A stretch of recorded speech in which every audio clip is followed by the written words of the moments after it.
Wonderful. Hello, my audience on Dominus Nisi on 88.9 WinFM. On this Friday, I'm so excited to introduce a wonderful leader, a wonderful person with a full heart of love, joy, and peace, and at the same time, helping the whole country with a great initiative. So, let me introduce you, Dr. Rishin Suman. I just want to look at here and then read about the wonderful titles that he is having. I'm picking up the first one that connected to my heart is like he's a official trainer for Kerala Police Academy. You never know how you can do that being a doctor, being a medical doctor. He's an IMA cybersecurity state coordinator, and then he got many different hats as medical directors and founders. But at the same time, he is an award winner for all the good things that he done for his time of COVID and all other areas that he did. So let me introduce Dr. Rishin Suman to my show. Welcome to our show, Dominus Nisi, Doctor. Thank you. Hello, Bismi. Hello, everyone. I Thank you haven't for your touched, I wonderful haven't touched, introduction. I haven't really touched what Dr. Rishin is doing here in Australia. I am talking to him from Perth at the moment, but he is going around different state to share a great news about a great, wonderful effort that they're doing back in India. So, Dr. Rishin, can you just share with us what is Shanti Bhavan? What is the speciality of that hospital and why you are so passionate about it? Very apt question. So, Shanti Bhavan, the term says it's a home where you find peace. Shanti Bhavan. That's the meaning of it.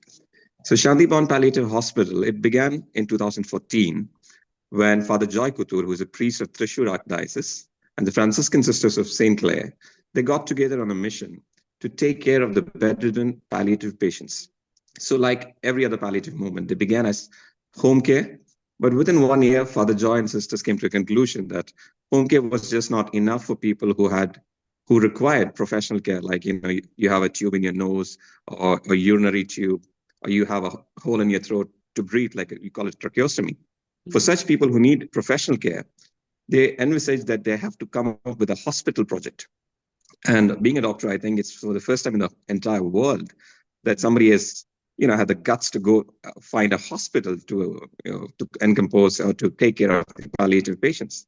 So in 2016, they materialized their dream, and we have a 100-bedded hospital in India, down south in Kerala, the center part of Kerala in Thrissur, standing proud, treating hundreds of patients, palliative patients from 2016. And let me remind you that it's done free of cost. It's a noble hospital. It's done on generous donations of the community from the very average people and the bedridden patients, those who require professional care, they're being taken care of in these beds. So in 2016, the first hospital began.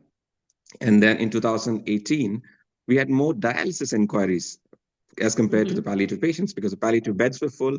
We had more inquiries for them. But more than that, we also started getting dialysis inquiries. So finally, in Mhm. 2018, we started a dialysis unit, which again, I think is for the first time that dialysis has been linked to palliative services. And we have 10 machines there offering 3 shifts. Around 54 patients are given free dialysis every month. And Mhm. the story continues. We reached 2022. We started seeing youngsters. We started Mhm. seeing 35-year-old come to us with stroke. We Mhm. see 22-year-old dying in the dialysis units, youngsters Mhm. coming into our palliative beds. Mhm. So we thought, what could be done? Should we increase our number of care or do something to prevent this? That's how we reached the Early Medical and Cancer Detection Project, which again I Mhm. believe is the most comprehensive screening project where, on a global stage, because it's not that you screen for one or the other type of cancer. You screen the public for the entire spectra of diseases from medical to malignant so that you prevent diabetes or lifestyle disease on an early stage. You don't end up in a dialysis unit. You treat your lesions when it's a small bump. You don't go into the final stages of malignancy and end up in palliative care. So whatever has to be prevented will be prevented with our early medical and cancer detection project. And towards the other end, we're taking care of the people who are down, who are dying. because, we all have a lot of dignity when we are living, but once we are bedridden, I think as a community, it's our duty to make sure that we all die with dignity. I'm just going through different mindset when I'm hearing you're starting with a very home-based care and then into the hospital, then into a palliative, and then the dialysis and to the cancer detection place as well. So I'm just, hearing about those ones. We know that India got lots of people who are skilled clinicians and then doing their job with the real care and mercy as well. But starting an organization like this with a real good clinician, I know that it's a hard and tough job. So how did you end up being the real, I would say, the driver of that, like a medical director of this organization? Well, I had my schooling in Dubai, so I've not really met people who cannot afford their treatment or seen poor people on the streets. But when I went to take up my medical career back in India, in Kerala, did my medical education from Kannur Medical College. So I found that there are people who cannot afford medicines like Lasix. That's just an example. Lasix is basically a drug that flushes out the excess fluid from your body. It's usually given mainly for the dialysis patients and stuff. So that costs less than 1 rupee. So we're talking about $1 Australian a month. There are people who couldn't afford it. And because of that, they would end up in the emergencies with fluid in their lungs and they are unable to breathe. So that's when I decided, I have to be a real doctor, not a practical doctor, because the duty of a doctor, around the world is to alleviate the pain and sufferings of people. But then it's only for the ones who can afford. So I thought I have to become a doctor for the ones who cannot afford. And if I have to become a one for the ones, who cannot afford, I have to create systems that people can depend on. I have to create a platform that both the medical professions and the patients can rely on. And I was lucky to find a platform well built by father and sisters called Shanti Bhavan. Yeah, I So think the Rolls Royce was ready. I had to just be the driver. your core values of your life is actually connected to the big, valued organization that's happening there. Can I ask some, like, in a bit more like a clinical related question? Because we know that most of Indians here coming from Kerala are nurses, and then they dedicate their whole life in the healthcare, but they, at the same time, they think about and worry about their parents back in India as well. So nurses knows, like, our we know that it's highly critical, and the cleanliness and all the auditing, all the different rules and regulations are really important to run a hospital like this back in India as well. Especially with the palliative here in this country, Australia, like, mercy killing is allowed and people are doing it. And then I think it's a bit of like a easy way of not looking after your loved one suffering that much, but you are picking up that bunch of people and then you are giving them a space. I'm just thinking like, celebrating their life when they are going to say goodbye to their good loved ones. Or I heard the story from father that Shobhana, one of your long-term patients, she couldn't even move her upper body, and then she started to move and then trying to walk. That means palliative is not an end point of your life. It's more of like you're trying to bring them back with that holistic mindset and then holistic way of clinical team. So as a medical director, what are the qualities, or that what are the real specific ideas that you are putting in there as a practice? And I know that you got that mindset from that, born and brought up in Dubai, that quality and cleanliness. Coming back to an Indian medical college, I can imagine how you were, having that drastic change.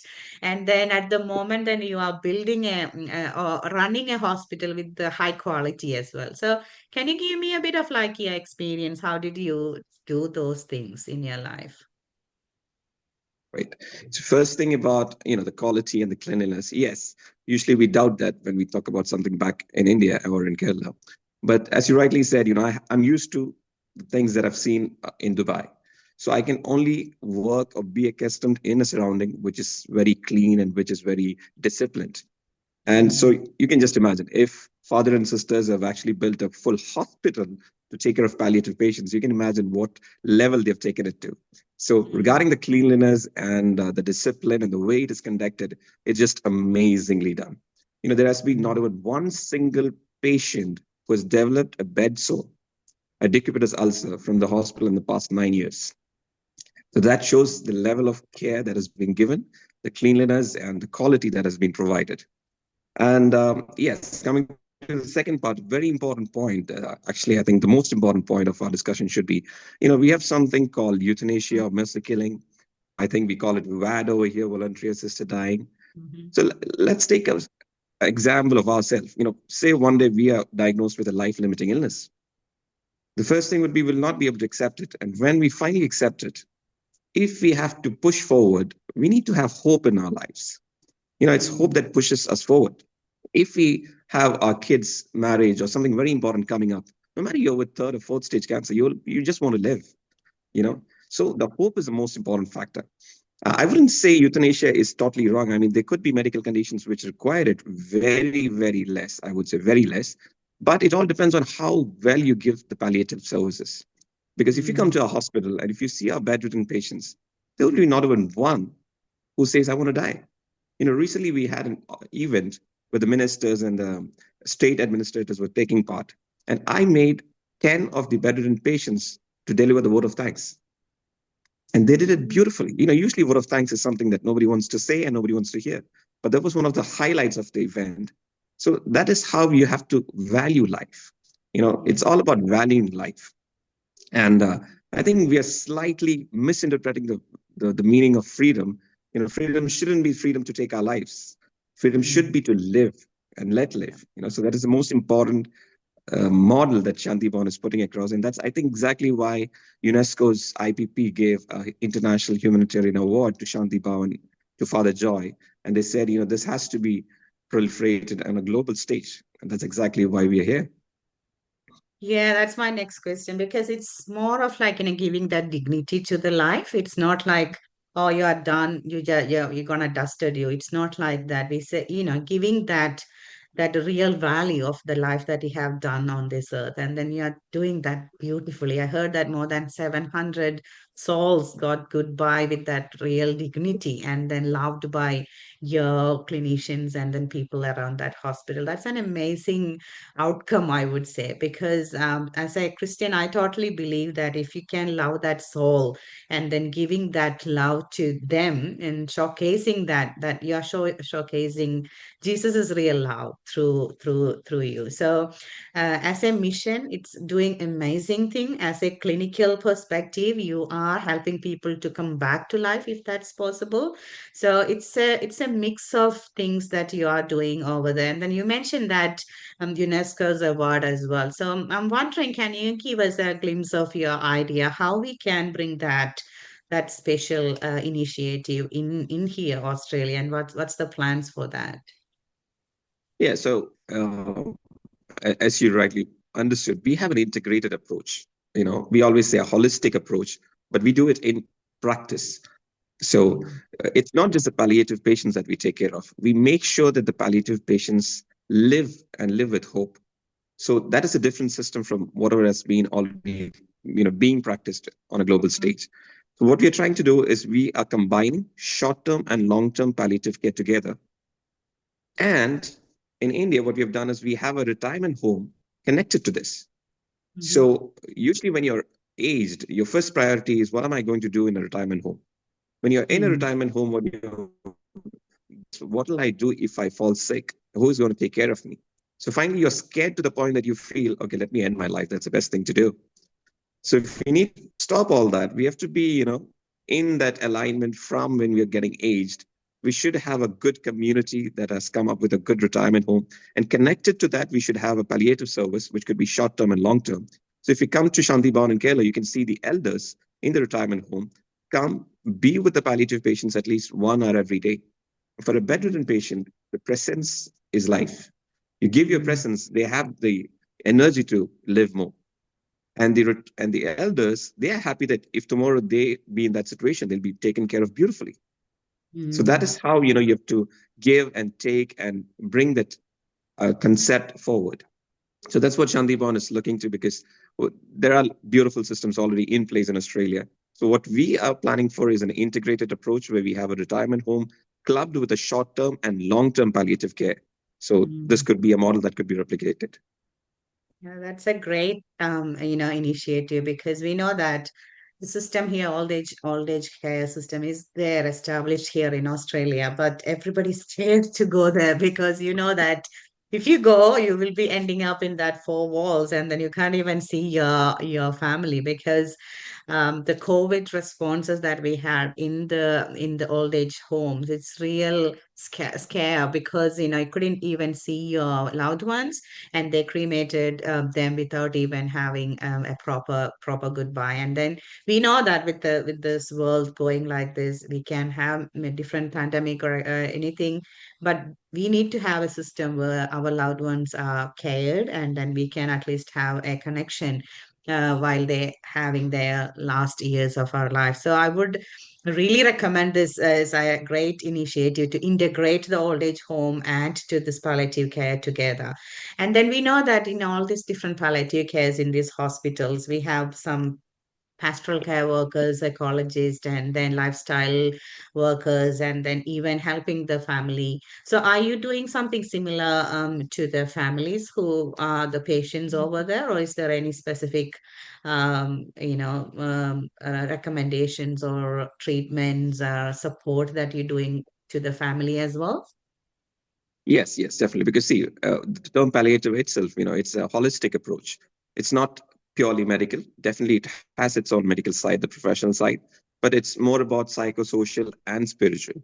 So if the psychosocial and spiritual elements have to be met, it's always, it's a Mm. holistic approach towards the family as well. It's a group therapy. It's not just the patient who's suffering or who's being isolated or who's given the treatment. The entire family has to be taken in. So we make sure that, we treat the not as a patient, we treat a human and his society, so his family. Right. So, as a medical director, I'm going back to Indian Shanti Bhavan. What is your next goal that you're planning? And then, rather than I know that obviously we need to do something similar here in next couple of years. That's what my personal wish, because it is a high need, and then you need to plan it now itself. And we have enough resources here, and then we have people who are ready to support as well. So that's a great start. But back in India, we know that the generation growing there in many different old age homes. But do you have any specific project back in India for Shanti Bhavan? Yeah, we're trying to spread Shanti Bhavan, the ones that I already said, because we have short-term care, long-term care. We have dialysis units integrated there because the system is different from what we have here. And we have retirement homes. Plus, the latest one, we have the early medical and cancer detection to prevent all these things. So basically, we are promoting good lifestyle and healthy living. So we are trying to replicate these models to different districts, different states, make this a pan-India movement, make this a global movement, so that we create a positive community. I mean, to create positive community is a very tough task, and I think palliative is the way ahead. Yeah, that's an awesome way. I like that, going through the states and to that Indian states is a major, I would say, a major win if you can do that way, because once you got a successful model, it's easy to implement to the other places. And I know that the blocking for those initiative or like that success is mainly the financial blockage. And I think all other blockades, even legally and other supplies and clinicians, that's an easy way. But the financial blockage is what we need to work together. And then that's why I would really love to share with my listeners. And if you are hearing this story from this young doctor doing and dedicating the whole life for palliative hospital, and then thinking about that life that really cared for and valued for, and then doing many different things, how as an Australian, how we can help, that should be your thought process, my listeners. So I'm going to ask that to doctor, and then see how, as an Australian, how we can help your real good initiative. Yeah, so the base of all these projects is at the end of the day Shanti Bhavan Palliative Hospital, because that's the platform. It's only if we have a strong base, strong foundation, or a strong platform, we can build things. So if Mm. there was no Shanti Bhavan Palliative Hospital, there wouldn't be a dial center, there wouldn't be an early detection project, there wouldn't be a retirement home, and we wouldn't be here. So the platform has to be strong. So that is where we're working on. So how Australians can support is, we have come up with this idea of sponsoring a bed. So it's like, you need 60,000 rupees to run a bed in India. Mhm. So that comes down to around 1,200 Australian dollars. So if we can split it among our friends, and if you can have a $120 each a month, we could just simply sponsor a bed. So Mhm. you spend $120, you make a team of 10 people, that's $1,200 a month. And you could be taking up the financial responsibility of a bed, which could be used by hundreds of people over the years. Mhm. And I did speak to some of my friends recently, and when I told them, I gave them a good idea of how to do that. Because I said, see, when you think of $120, you're going to think, oh, it's a big amount, when you start to donate. But you have to just think of it this way. You go to theater with your friends or family, four of you enjoy a movie, you enjoy a dinner. That's going to be more than $500. More I than, don't want you yes, to, easily. I don't want you to suffer. See the movie at home, cook some good food. So you'll save $120. Put that to Shanti Bhavan, where you could be proudly saying that I'm taking care of all the palliative patients back there. That's an amazing. I would say it's so cheap, doctor. $120 per month, you can save a real soul.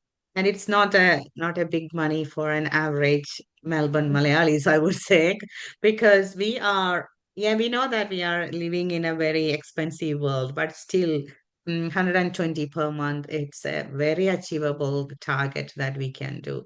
And I love your analogy, like, moving, do not sacrifice your pleasures, but do it in a different way and then save some money for another soul. That's a wonderful way of doing it. Can you share with us, like, is that going through the website? And I know that you have recently done some Australian company registration. So can you tell us a little bit about that, please? Yes, so we want to keep this very transparent and 100% legal. So we have registered a company limited with guarantee called Shanti Bhavan Palliative International Limited in Australia, with the office being in Melbourne. Mm-hmm.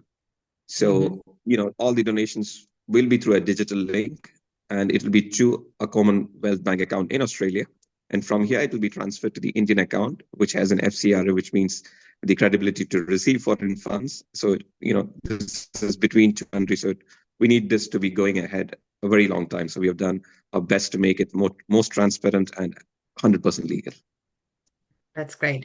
So, listeners, I would like to reframe that what doctor was telling. If you think that you can really utilize some of your money per month or even per year, there is an official way that you can use PayPal or that real online platform that you can send your Australian dollar that will transfer to that Indian money, which will be used for the people who are getting treated in the Shanti Bhavan Hospital palliative care.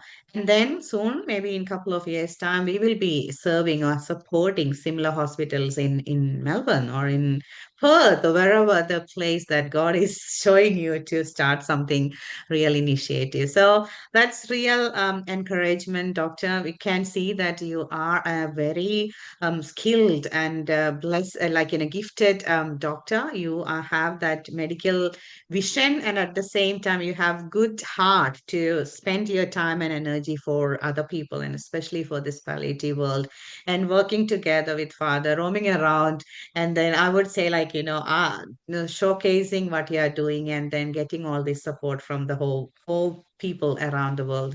Yeah, we are so excited to see different initiatives happening here, and then we would love to support you. But I'd like to check with you because my guest always in the show come and share their stories, spreading love, joy, and peace. And then obviously we can see that you're spreading that from your life when you started your life in like in Dubai, and then your life as a doctor, and then now as a director for this great organization. I'm just checking with your personal life. Do you have any specific rules of a rule of thumb, or like in the top one rule or top three rules that you keep within your life to be that calm and then spreading that love, joy, and peace, or anything that we can learn from you? Well, I always say in my classes or my awareness talks, we are social animals. So if we see somebody falling down, the first reaction would be to go and help. That's why we call ourselves a social animal. No other animals would be really wanting to do that. But the problem is we have transformed ourselves into a society which makes us think, and if I go and pick him, will he like it? Will it be legally correct? Will it spoil my reputation or my good dress or costly dress? So I think these barriers has to be kept aside. We are human beings. Only this moment is ours. Future we are planning, past is gone. So we need to create a positive, beautiful life. WHO says you're healthy only if you're physically, mentally, and socially fit. I would reframe it: you're healthy only if you're physically, mentally, socially, and spiritually fit. So if you need to be spiritually fit, you have to be getting all the other things in a positive outlook. Even if you're doing drugs, you'll have good physique, you'll be very happy, and you'll have your peer group. But only when you're spiritually connected, you'll understand the actual value of life and how to give value to others and have a positive approach. And that, I think, is the best thing that you can take to your deathbed, because helping others is the most beautiful thing you can do in your life. That's great. That's what the core value of this particular show as well, spreading that, experienced love to the other one. So thank you, Dr. Rishin, for doing this wonderful job. Let our Almighty God bless and protect you to do many wonders to these palliative hospitals, and then, support you through miraculous people. And we know that sometimes all the help will come from, like, unknown ways, like people who you never know, because sometimes that's how I believe in God's miracle. So we pray from this channel of WinFM, and all the audiences who are listening at the moment, and all our people working on this radio station, we pray and then bless this initiative, and let God help you to make many life more meaningful before they're going back to the place where they started their journey. So thank you again for joining with us, Doctor, and then all the very best for all the endeavors that you're doing. Thank you.